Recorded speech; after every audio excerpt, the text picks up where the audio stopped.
Hi everyone. Let's see if you can see me. I think you can. I'm not quite sure, so I'm gonna move this whole contraption back a little. Let's see, can you see me? Hi everyone. I'm gonna wait a little bit. It's hot in LA. Hi everyone, Monday Magic. I'm so delighted to be here again with you, and I have a very special topic. But I want to wait till a few of you gather so we can actually start a conversation, and I'm excited to see you. So the only way that I get to see you is if you go into the chat box underneath, and if you type something in so that I can see that you're there. You know, sometimes you say something and then I watch your name pop up, like Susan or Lupita, or one of you shows up on my screen, and it's not that all of you show up at the same time. So I just wanted to say that I'm so excited. I have something really wonderful I want to talk to you about. Hi everyone, hello, welcome. And I want to do a little ritual when we start. So gather your friends and gather your loved ones. Come and sit in front of Facebook and join me in the beautiful conversation. I'm going to have, it says in the title today, let's talk dating. And by that, I don't just mean, you know, the quote unquote normal kind of, yeah, I'm going to go out on a date. No, I'm talking about like the bigger picture. And the bigger picture for many of us, those of us who are 60 is the new sexy, anyone I would consider 40 and above, you know, for those of us who are who've lived a little bit of life and have matured into some sort of an understanding of what is it like to be single, like what's it like to be single in a time and age. Hi everyone, let me just I want to do a little ritual. I want to do a candle lighting. Got my attention. Hi, Barry. Dating got your attention. I love it. Because you and I should have a conversation actually about this, because I think that I was talking to someone that I was supposed to go on a date with actually about this. So that's why this is the topic, because you know, my life here on Facebook is always inside out. It's not like I'm hiding anything, for those of you who know me. Susan, thank you so much for being here. Lupi, thank you so much for having my back and always giving support in the background. Barry, I'm so glad you're here. I'm sorry I couldn't stay for your Facebook Live, but I was doing my own things. And I'm going to keep taking my glasses on and off as you'd love to talk about this. Yes. I was thinking you and I should have like a Facebook Live, Facebook e-conversation, whatever, TV conversation, because I think that I see, you know, or my experience, at least that's how it shows up in my world, is that there isn't enough of that out there, and there isn't enough talking real, like the real kind of talk. And those of us who've been married and in relationships and have gotten married twice, let's see, what are you saying? That would be fun. Yes, it would be fun. I would be delighted to do that with you. So that's what I want to have. I want to have a conversation about it, virtually or in person. Yeah, we could actually maybe get together at my studio, and we could both be in the same space, and we can actually have a conversation like this, and we can do it on a Facebook Live. So that's one thought. There's a couple of other thoughts I'd like to, I don't know if you were part of this, but a few weeks ago I had the great privilege and the opportunity, actually like the week after my 60th birthday, my friend Freddie and Elspeth, they came to LA and we did a beautiful Tantra workshop, and it was actually on Facebook. We did it live. So there's a bigger conversation that this is all embedded in, and dating is part of that. And let me just start my prayer and start my session today, because I want to invite all of you who are on now. Maybe a few of you will come. Maybe you'll invite your friends to come and join us today. So as a cantor, I have the privilege every Friday night to sing a prayer. Whether I'm alone or whether I'm with friends, I usually do it. And then I also say a prayer of healing for those, it's called the Misheberach. Misheberach Avoteinu, Misheberach Avoteinu, Mekol Abracha. So I'm not going to sing it now, but that's the prayer of healing for the sick. And today I want to do something with you that I usually only do in my inner circle. And for those of you who are here, Susan is here, Lupita is here, some other of you might be here. I can't really always see you, so I want to just say, those of you who know me, they know that this is one of the rituals that I have, so that when you come to my house, or when you come into my space, home or office, there's really not much difference, trust me, that we light a candle, because I believe this is the light of who you are in the world. And most people forget that this is who we are, and that the light of one candle can light millions of other candles without ever diminishing its own light. It can. So we as human beings can give our light to other people, and without ever diminishing who we are. We don't have to make ourselves small or hide our light in order for someone else to be just as sparkly and brilliant and beautiful. So I always light a candle in wishing and willing and wanting and being it so that you are the light unto the world. And don't forget that this is who you are. This is who you are. And most people want to just hide. You know, they use clothing to hide their light, and we use language to hide our light, and we use diminishment of self. And so the ritual that I have is that I light a candle in my home, and then everyone who comes to my house either gets a tiny little tea light, and then I invite you to light your light on mine.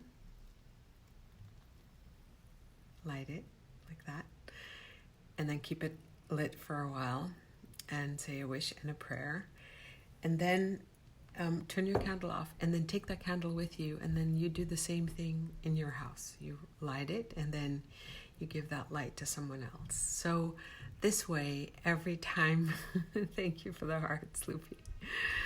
Every time someone comes to your home, you give them your light to take out into the world. And that way, your light will travel all the way across the universe, not just here on Earth. You never know who is there when you're lighting this spark. Who's in between there? You know, there could be one curl, one little curl of an angel, and that gets lit. And then that angel flies off with your light. So you never know. So keep lighting. I'm going to just leave this on for you here.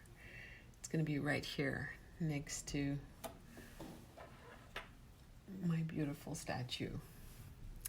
So hi everyone, welcome. I'm so glad you're here. So let's talk dating. That's my title for today. And that is a big, huge conversation and a big subject. And for those of you who have actually got questions, please place them down here. It's like when you type something in. And don't mind the screaming children of my neighbors, because there's a child that's been screaming all afternoon. And if you can hear it, just pray for the parents and pray for the kid. And the kid must be really colicky, so I apologize if you can hear it.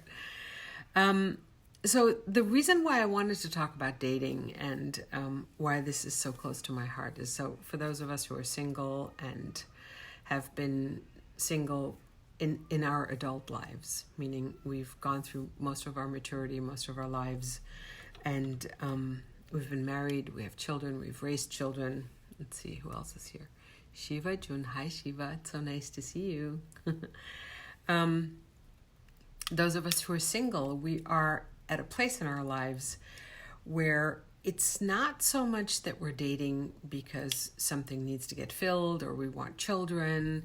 It's more, the conversation is more about wanting to share our life and wanting to share our joy with someone special.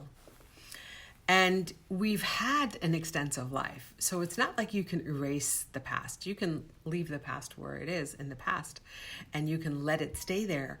However, it has, in German, there's a beautiful word, meine Vergangenheit hat mich geprägt, which means my past has imprinted. It's not like imprinted, but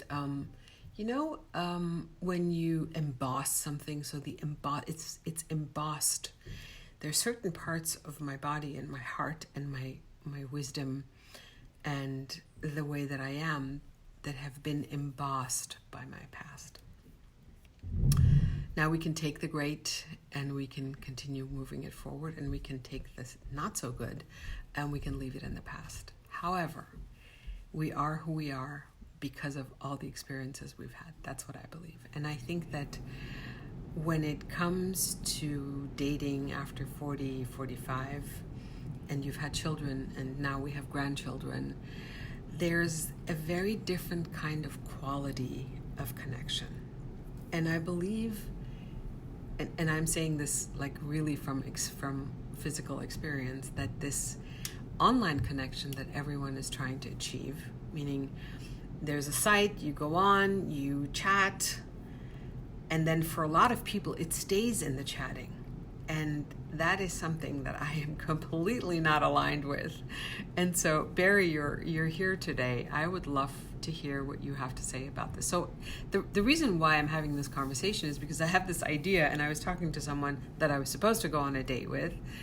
And I said, I don't like this. I think that this is so distancing, and it's a means to an end, but most people are not coming up with the end part. The end part being you meet, you talk on the phone, so you have like an email back and forth, and then here's my number, call me. So for me, that's really important. I want to hear the person's voice. I want to, the same as I do with my clients, the same as I do with my loved ones. If I can't connect with them physically in person, then the next best thing is the phone.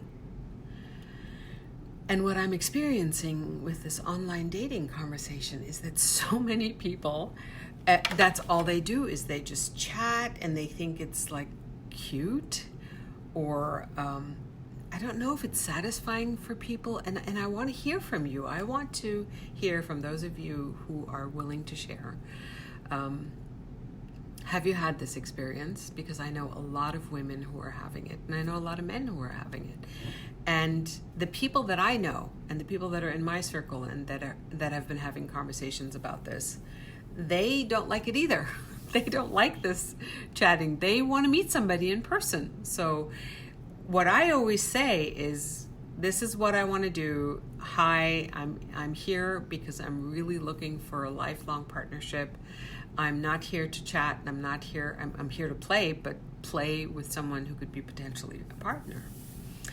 So I've heard so many beautiful, amazing, and also very sad stories about online dating.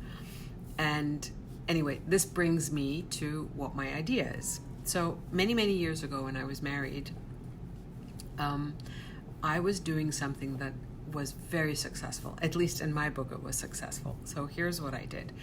I was married and we had a big house, and I invited my married friends for dinner. Usually it was on a Friday night, so it was included in a Shabbat dinner. I invited my married friends to bring their single friends. So we had kind of like an open conversation. I would say, those 5 of you bring women and those 5 of you bring a guy. And then we gave them an age range. And so we had many of these. And what happened was, here's the reason why I did it like that. So when you're single and you go into an event or a party or a conversation or a reading or whatever it is, and you're there with people that you know, you feel more comfortable. So I thought, well, if I invite my married friends to bring their single friends, then at least they have someone they can, latch onto, connect to. They don't have to be there. They're not going to get thrown into a hall or a room or a party space where everyone is single. Hi, Dr. J. So nice to see you here. So what I said was, you guys who are married, bring your single friends so that they can have someone to talk to and they don't feel obligated to go and talk to somebody who's single.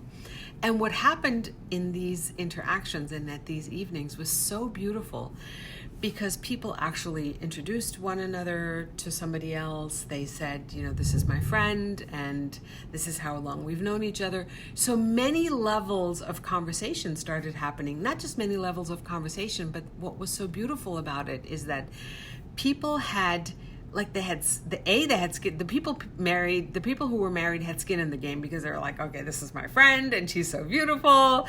Or somebody said, this is my brother and he's been single for 5 years. And so not only did they have somebody that they knew, but they had somebody who would vouch for them. And that was really profound and very special. And the only reason why I'm sharing this with you is because 3 couples got married from those connections. And to me, that is a huge success. In Kabbalah and in Judaism, it says that when you bring 2 people together who are beshert, then you've done a really good deed.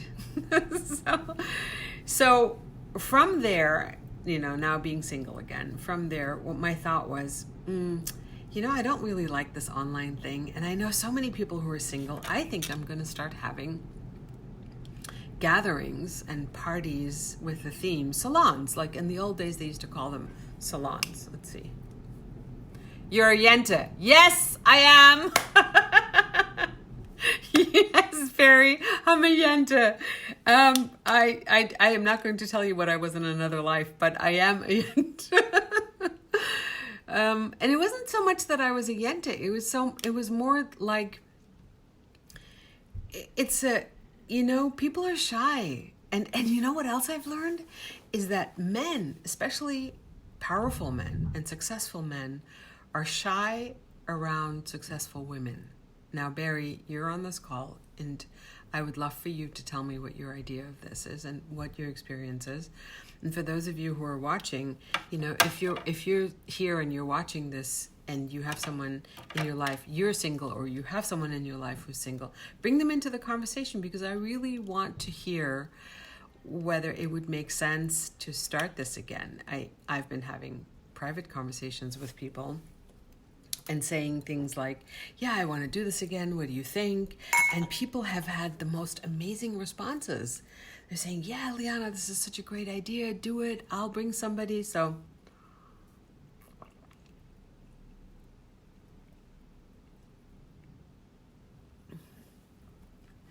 I think I'm going to do it. And let's see, Barry has something to say. We men are often afraid of being rejected. Hard shell. Yes. I really appreciate and value what you just shared, Barry. And I think that most women are not aware of that. Especially most powerful women are not aware of that. And one of the things that's really beautiful that I'm experiencing, I have a very good friend, and we have this very close connection, very close communication. We're really good friends. We're like sisters, soul sisters. And we talk to each other about this. She does her research, I do my research. And what we've been seeing, meaning we are practicing actual communication with men during the day, during our work day, or whatever it is that we're doing in the world, whether we're at an airport or at a conference.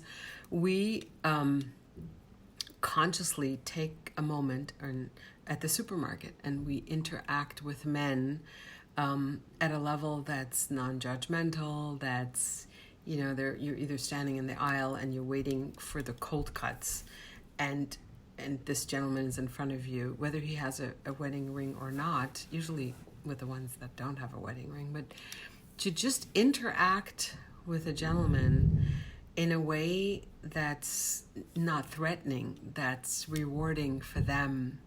That's, wow, this is so cool. You chose that cheese. Tell me why you chose that. Have you had this before? What does it taste like? Or do you like the salad dressing? Or I don't really know what like you're standing in front of a cornflakes aisle and there's 500 cornflakes. What am I going to, what are you eating? What, is this good? So, and often this is also happening online. So, those of us who are girls and we want to be approached by men and we want to be talked to and we want to be cherished, and we, those of us who love that, like in the old days, girls would be sitting here and the boys would be sitting there and the boys would come over and the girls would be asked to dance like that. And today I'm noticing that men are really, really shy. But once you get, and once as a woman you get in and you just have a conversation, listen, it's not like saying I'm not going to bite, but it is kind of like saying that, because I think that people have been hurt. Men and women both equally have been really hurt. And the truth is that we can't sit on our laurels, because if we both of us, men or women, we sit in our respective corners and we're not courageous and we don't go and connect, then we're all going to be sitting in our respective corners by ourselves, and that doesn't do anybody any good. Let me just see what you're saying. The indirect approach is often easier. Yes, it is. Oh, look, one of my cousins from Panama. This is so beautiful. And often successful women are more masculine. Yes. So Barry, this is the kind of thing that I would love to talk about. Marianne Williamson talks a lot about it. Let's see, Dr. Pat talks about it. She says you have to stay a woman. You have to be a woman. But being a woman in this day and age is a very, I don't want to say controversial, but parts of it are very controversial. Hi, Susan. So good to see you. Thank you guys for being here. Thank you, my cousins in Panama, for being here, for joining us. For those of you who are single, Susan, I know that you're married and you're happily married, but I would love for you guys to weigh in on this conversation. There are things that are archaic and innate, Barry. So, and I'm saying this to everyone. There are masculine and feminine traits both in men and women. And for those of us who are businesswomen and we're powerful businesswomen and we need to get stuff done during the day, that motor, that engine, can consciously be tuned down, and it takes consciousness. So for those of us who want to be in a relationship, it's like there's a place for a woman not to abdicate her masculinity, but to just be fully a woman and be gentle and soft and kind and not have to force issues.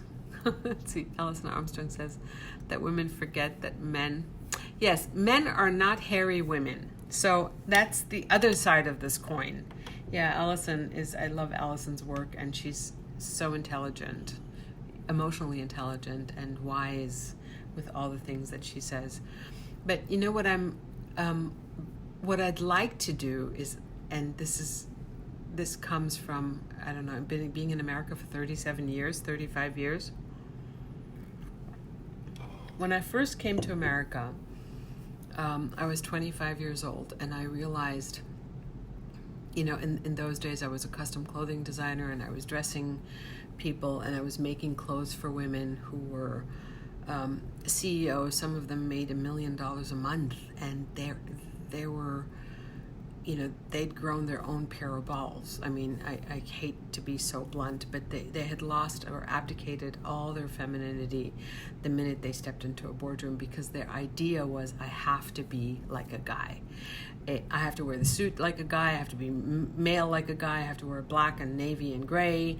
And the truth is, or at least in my world, the truth is, we as women have something and whether we're gay or whether we're straight, it doesn't matter. There's a feminine aspect to women, which is one of the biggest gifts that we have. And I think one of those is vulnerability and transparency and the capacity and agency to connect at a level that doesn't need a playbook.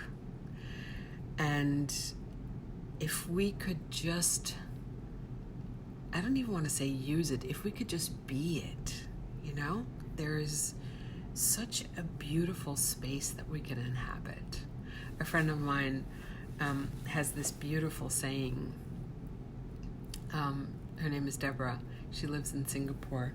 She has this most beautiful saying. She says, on every stage, there's a pair of heels waiting to be filled. And for me, that image, let me just see here. Hi, Mary. Emotional sensitivity, be authentic, be natural, be honest. Yes. I think all of that,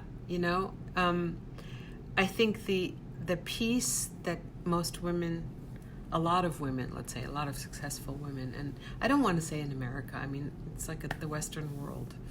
You look into the Eastern world or into the Middle East, women still have a lot of that. Jordan Klemp, delicately crafted. That's beautiful. So beautiful. Thank you so much. Yeah, I think that just letting go a little bit, not abdicating, but just letting go and being at ease with being a feminine woman. But we're not talking about femininity here today. We're talking about dating. I know that that's part of it. And what I would love to hear from you guys is what's happening with you guys in dating. I don't care how old you are, 30, 40, 50, 60, 70, 80. I'm hearing more and more that people are finding their soulmates at 70, which is giving me a lot of hope. I love that. I love that there's a space, in our maturity where we come together, where two mature people come together and they just see each other for who they really are and respect and honor and love that creation, because it's taken so long for it to be crafted. It's been such a long time for that beautiful masterpiece to be crafted exactly like that. Let me just read with you guys. That's a lot of what I talk about. Yes, you do actually talk about that, Barry. And what you also talk about a lot, which is really beautiful, is for men to be in support of women, which is actually what's happening in this stage of time. That this is going to take some delicate crafting. By the way, talk about delicate crafting. It's the men being in service to women, and sometimes when I say that, it's very hard for people to hear. I'm not saying as a servant. I'm saying in service as we are to men in service. But that's something that's in our blood because we are in service to our families and to our children. And it's basically an innate kind of nurturing, in service to the congregation, in service to the community, in service to the greater and highest and best good.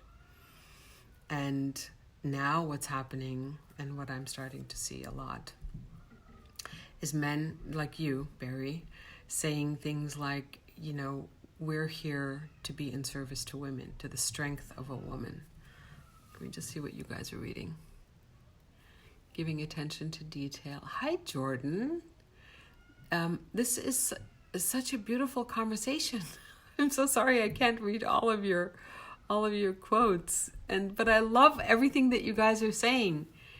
So I'm saying all of this to say that my wish and my dream and what I'm creating is a community. I want to have some of these Facebook Lives only as the vehicle for women to come together in a community of red tent-minded women, of men and women to come together in a community to actually continue building communities between themselves, between friends and lovers and soulmates and families, and this is all coming from and has been born out of my world travels and how many people I see every day and how many people I talk to every day and who I'm standing in line behind or in front of at the supermarket, and how sad people are. There's so much sadness and despair that is born from loneliness, that so many people don't ever get hugged, sometimes 6 months, a year at a time. They live alone, they don't have children that are close, they don't have grandchildren, they don't have a community that's close, they don't get a touch or a hug. I mean, we don't really think about this, but the reason why I think about it a lot is because, especially in America, when you read those lists where most of the world hasn't had a crazy attack by a suicide bomber. So I titled this talk today, I titled the conversation today, Let's Talk About Dating. What I really want to talk about is connection, is the fact that we as a human race, we don't connect physically enough, like this, like that. We don't have that enough. And for those of us who are single, we have it even less. And so what can we do to create peace in the world? So some of you have heard me say this. I am the masterpiece who masters peace. And if I can master peace in my own life from a heart that's filled with love and somewhere where I can nurture, where I can give the love, dating isn't just about hooking up. It was never that. And also, I also think that it's not like that for the younger generation. I think that what we really need is connection. We need touch. We need to be seen and nurtured and nourished and cherished and honored and respected and loved. And we used to have that all in community. We used to have grandparents and parents and grandchildren and great-grandchildren living in a community. The great-grandchildren were constantly toiling around, and grandparents would get hugs, and the grandmother would cook, and the smells would be filling the home. And today, these days, we don't have it like that. So when someone gets sick, sometimes they're sick alone in their house and no one is there. I just want to see what you guys are writing. Yes, and receive, absolutely. Yes. You're fun to listen to. Thank you, Jordan. Jordan, how did you find me? This is so interesting. I'm so grateful that you're here and and that you're sharing and that you're connecting and communicating, albeit here on Facebook, typing. Thank you so much for what you're saying. And Barry, thank you so much for taking the time to be in this conversation. Look, this is the beginning of our conversation. We're going to have this in real life, and we'll get together. We'll get together at my salon, and we'll have a conversation. But I think these are just like the grassroots. I think that, so many of you may know this. There's a whole cuddle community going on. People are having cuddling, what are they called? Cuddling parties. There's a lot that gets hidden. A lot of this loneliness conversation gets hidden in the conversation of sex or sensuality, and it just gets tucked under there rather than being made clear that it's really the heart that wants to be nourished. There's nothing wrong with having sex and great sex and having beautiful, amazing, intimate conversations and connections, and that's wonderful.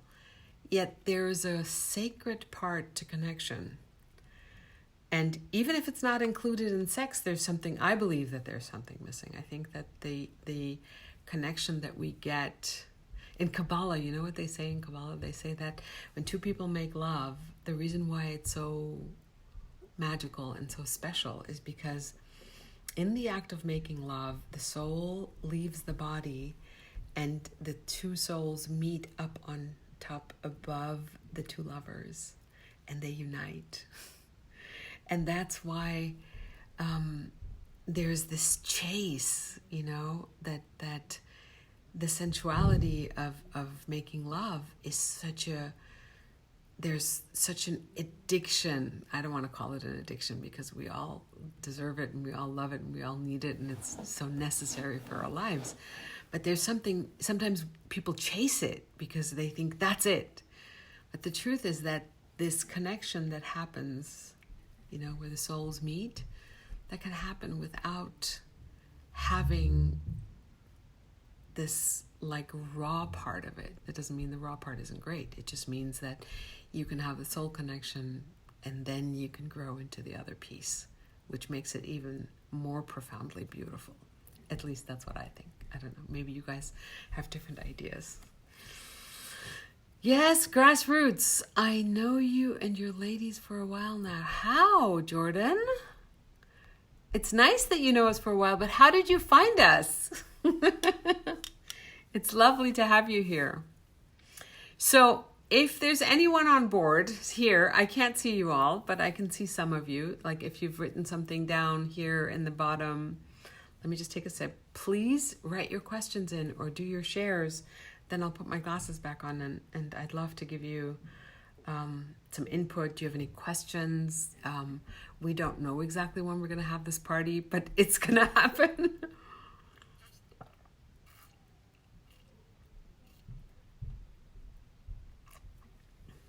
Sorry about that. I am so thirsty. It's been really, really hot in Los Angeles.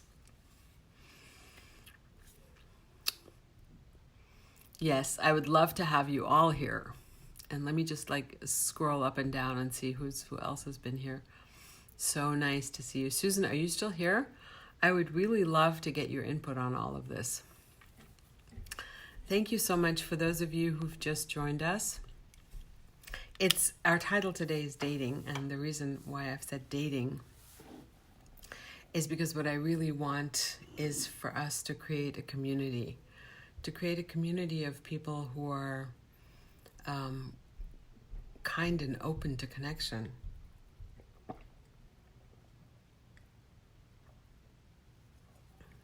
In a way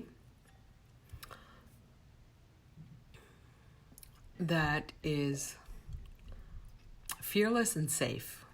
I've been trying to put a name to it.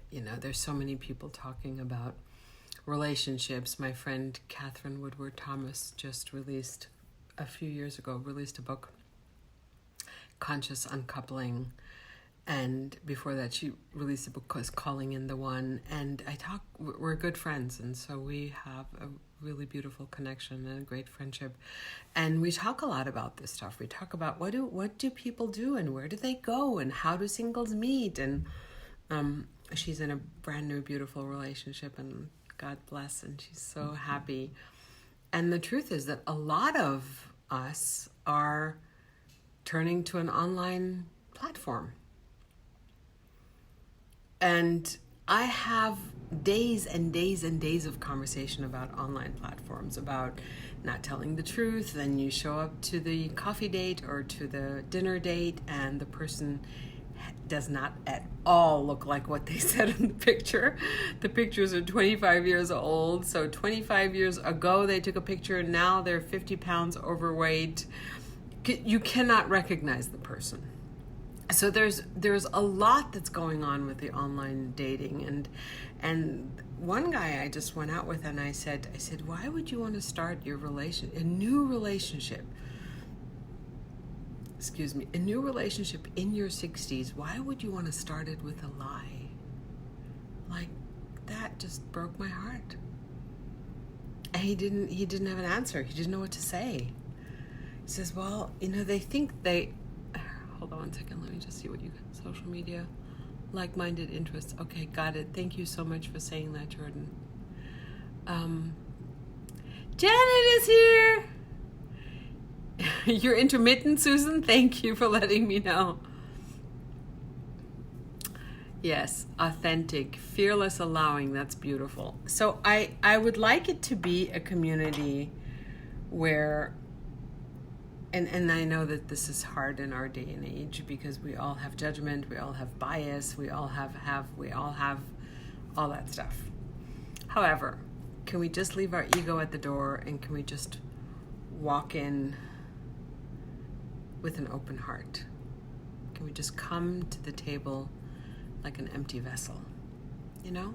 Maybe you won't walk away with a date, but maybe you'll learn something. Like I started this online thing and I started talking to some gentlemen that I would never meet these people at the supermarket.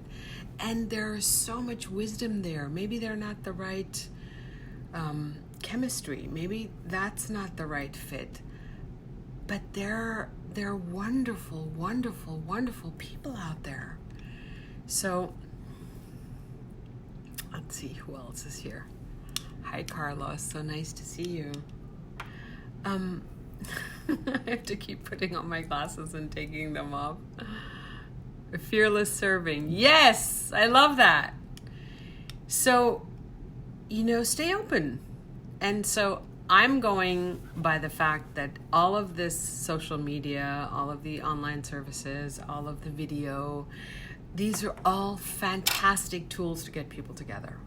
Meaning to just ignite a spark, here, like what I did today with my candle. So social media and Zoom is like, whoops, it's not happening. Social media and Zoom is like that, okay? But then what we do with this, if we can light a candle or we can light a huge, beautiful fireplace, what is it going to be? Which one is it going to be? But most people want to keep it like a match, and then they want to keep lighting another match and another match and another match, instead of using a match to create a beautiful, glowing, wonderful fire that keeps you warm for the rest of your life, or at least starts a relationship where you can actually get to know somebody. So I'd like to use this medium and Facebook Lives, not just for the creation of my business, and which I don't really call my business because it's my life's path, but also for creating community in a way that's in real life, meaning 4 times a year we get together and we do it in fun places, and we have certain standards around who wants to be there. Yes, it's single, and yes, it's narrow, but you know what? Wouldn't that be great? Wouldn't it be great to actually be in the same room with that person so you can get to see what the chemistry is like?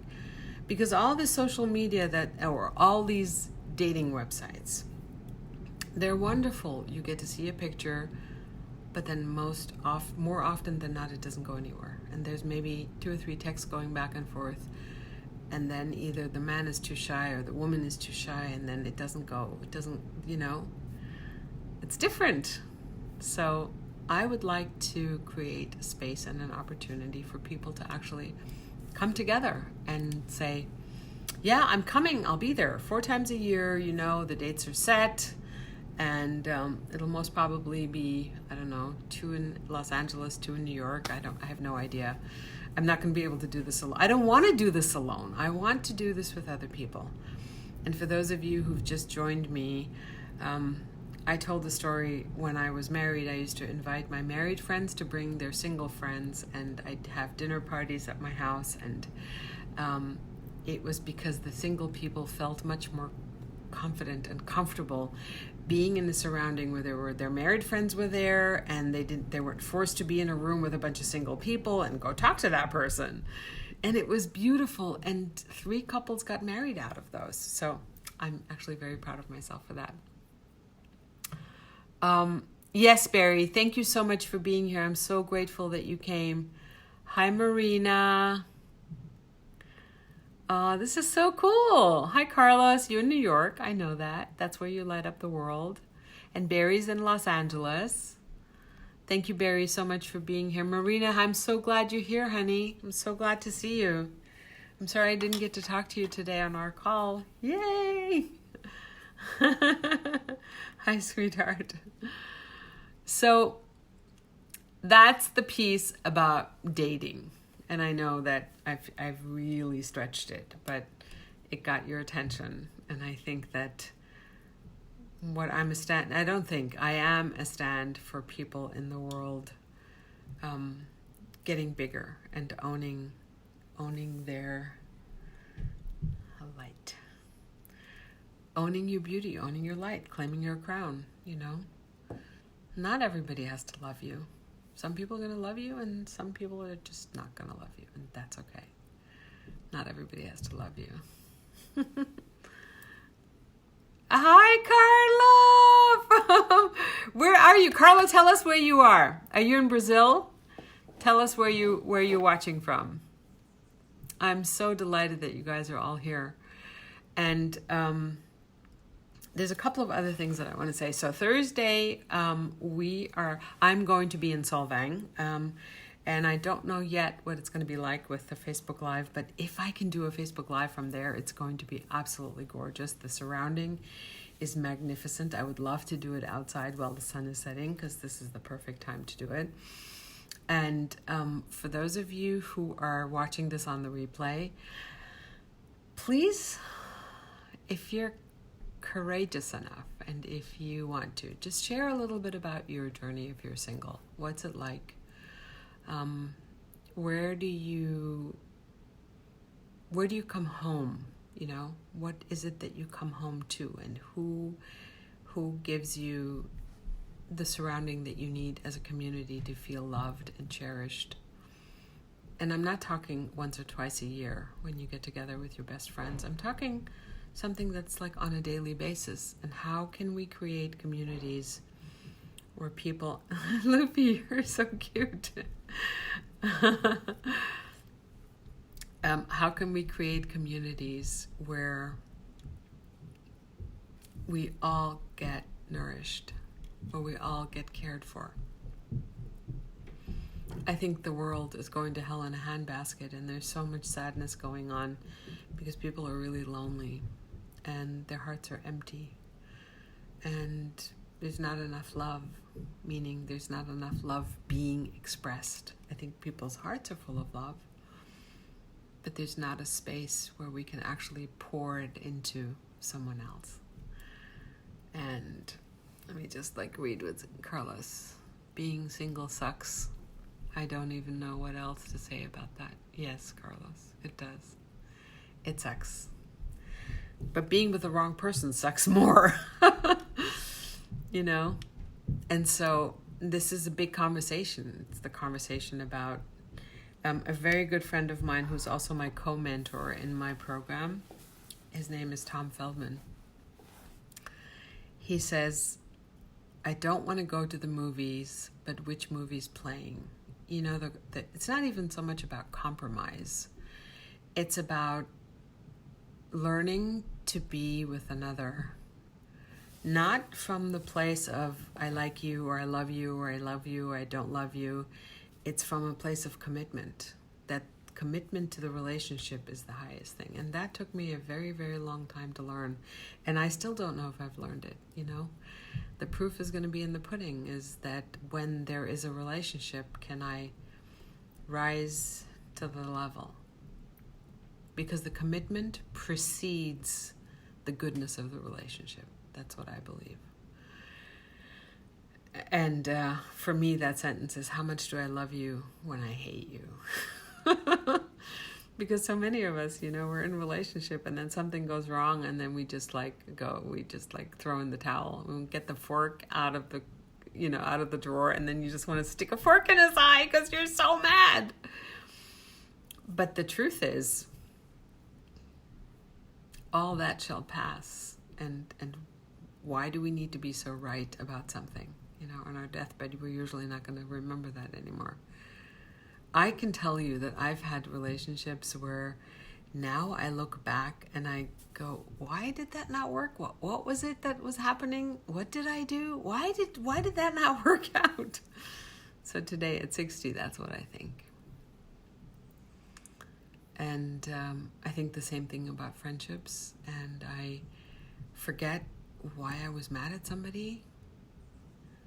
You know, wouldn't it be great if we could forget 10 minutes after it happened and not carry grudges with brothers and sisters and uncles and moms and dads? And I mean, it's so useless. It's so useless to want to be right about being right. This is my same friend, Tom Feldman, who teaches relationships and human communication. He says, even if you're right, you're wrong. Because for the greater good of the relationship, it doesn't matter whether I'm right. You know, the workability in a relationship is what matters. And there's a way to be and to take a stand and to be privileged and honorable and gracious and not cut your boundaries down and still give the other person their way. I know. I know that for some people, for me that was really hard to learn, but it's possible.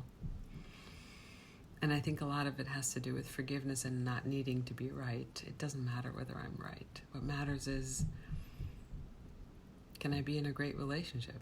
That's what matters. Let me see what you guys are saying. Oh, we? Why, Carlos? Why do you say that? I love the way you guys are like giving me these feedbacks.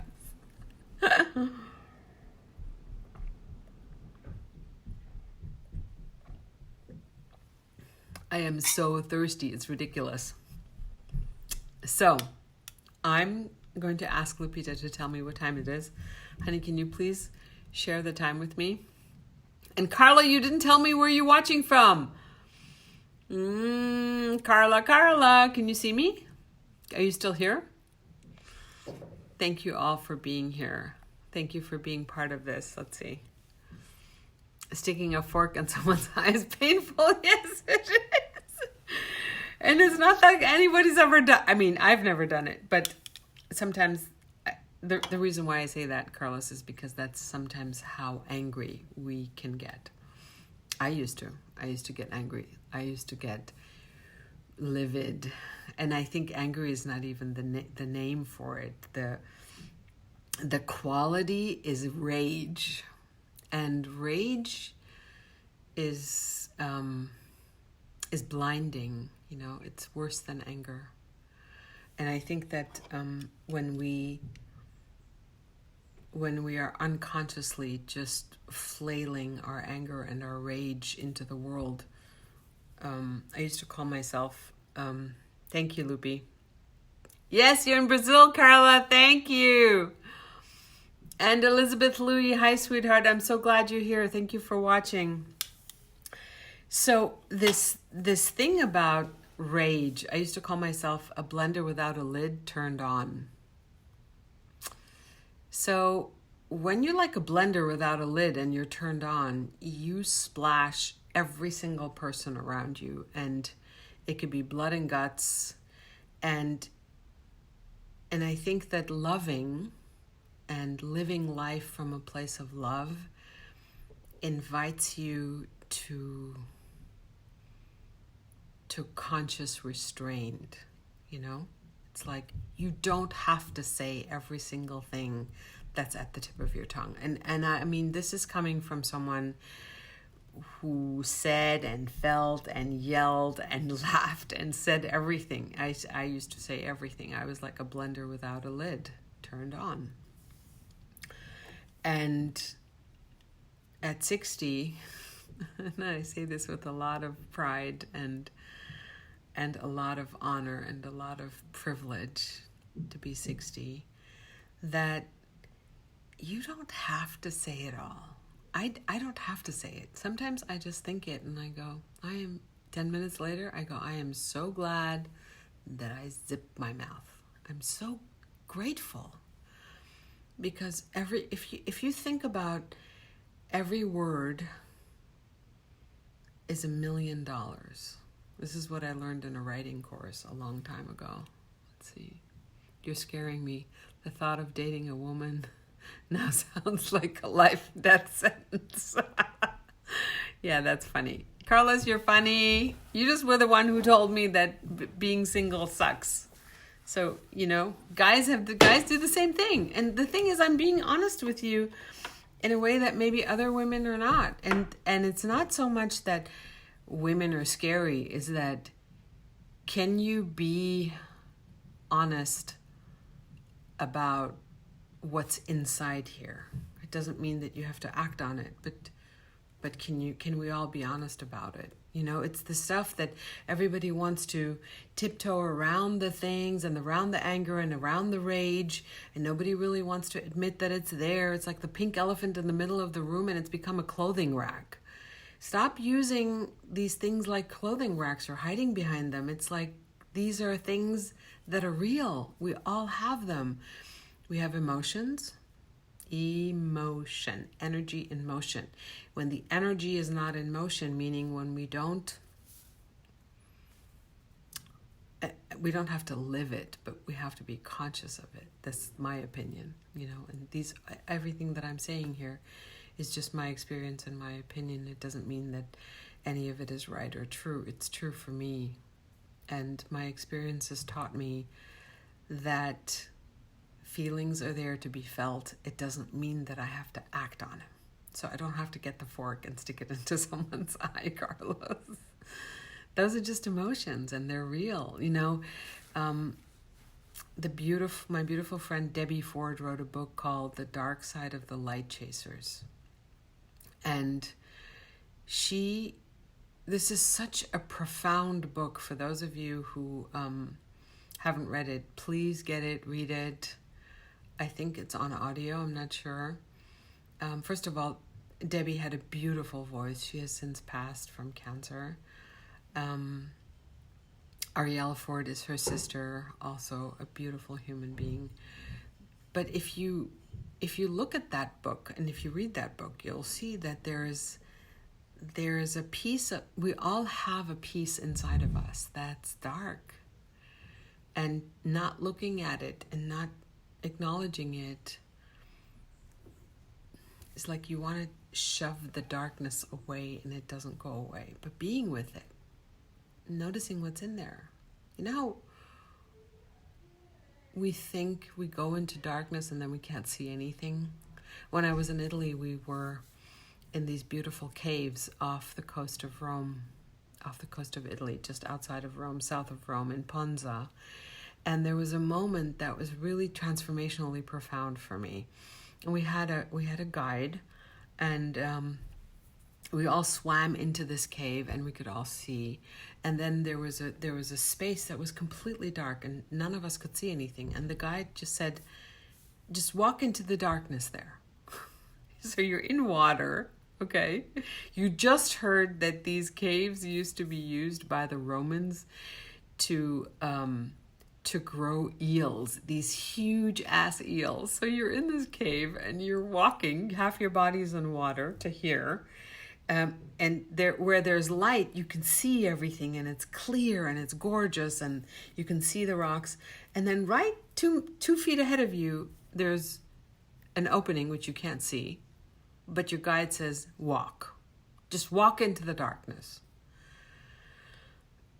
And I stood there and I went, oh my God, this is just like life. This is just like me looking at my dark side, looking into the darkness. Because what I always say is, the light of this candle can brighten a whole ballroom.